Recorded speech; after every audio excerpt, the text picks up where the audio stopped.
ओम नमो भगवते वासुदेवाय। राम, वैकुंठ, मुकुंद, वामन, हरि, नारायण, मधुसूदन, अनंत, कृष्ण, कंसारी, केशव। इन प्रभु के प्यारे 11 नामों का जप हर दिन करना चाहिए। विशेषकर एकादशी को इन 11 नामों का जप अवश्य ही करना चाहिए। पौष मास के शुक्ल पक्ष की एकादशी को पुत्रदा नाम दिया गया है। इस एकादशी को विशेष रूप से दीपदान करने का विधान है। रात्रि जागरण अवश्य करना चाहिए। जागरण करने वाले को जिस फल की प्राप्ति होती है वो 1000 वर्ष तक तपस्या करने से भी नहीं मिलती है। सब पापों को हरने वाली पुत्रदा एकादशी का व्रत अवश्य करना चाहिए। इस संदर्भ में हम एक कथा का श्रवण करेंगे। पूर्व काल की बात है। बादरपुरी में राजा सुकेतुमान राज करते थे। उनकी रानी का नाम चंपा था।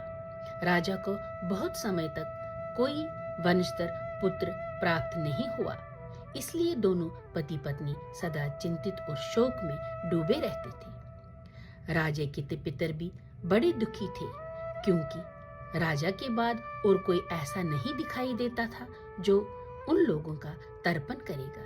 ये सोच सोच कर पितर दुखी रहते थे।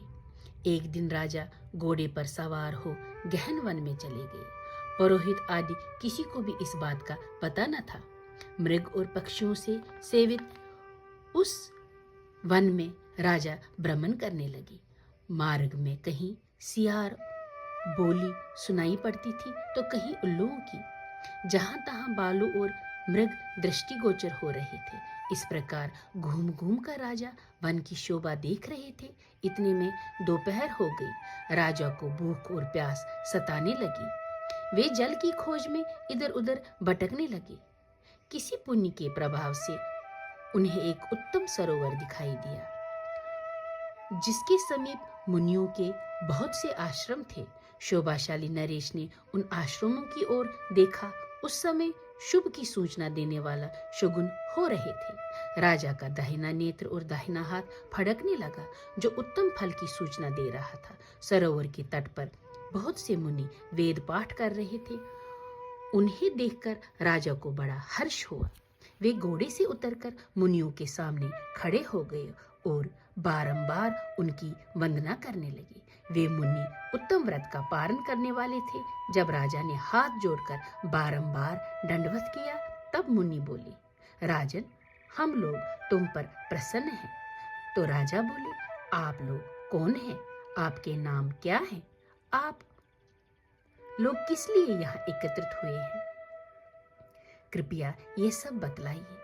तो मुनि बोले, राजन, हम लोग विश्वदेव हैं। यहाँ स्नान के लिए आए हैं। माघ मास निकट आया है। आज से 5वें दिन माघ मास का स्नान आरंभ हो जाएगा। आज ही पुत्रदा एकादशी है, जो व्रत करने वाले मनुष्यों को पुत्र देती है। तो राजा ने बोला, विशेष देवगण, यदि आप लोग प्रसन्न हैं तो मुझे पुत्र दीजिए। तो मुनि बोले, राजन, आज पुत्रदा नाम की एकादशी है। इसका व्रत बहुत विख्यात है।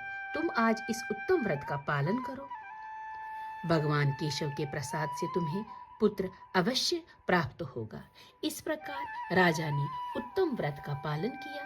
महर्षियों के उपदेश के अनुसार विधि पूर्वक पुत्रदा एकादशी का अनुष्ठान किया।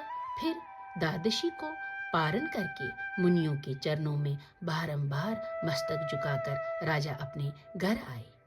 तदंतर रानी ने गर्भ धारण किया। प्रसव काल आने पर पुण्यकर्मी राजा को तेजस्वी पुत्र प्राप्त हुआ, जिसने अपने गुणों से पिता को संतुष्ट कर दिया। वो राजा का पालक हुआ। इसलिए जो पुत्रदा एकादशी का व्रत करते हैं, वे इस लोक में पुत्र पाकर मृत्यु के पश्चात स्वर्गगामी होते हैं।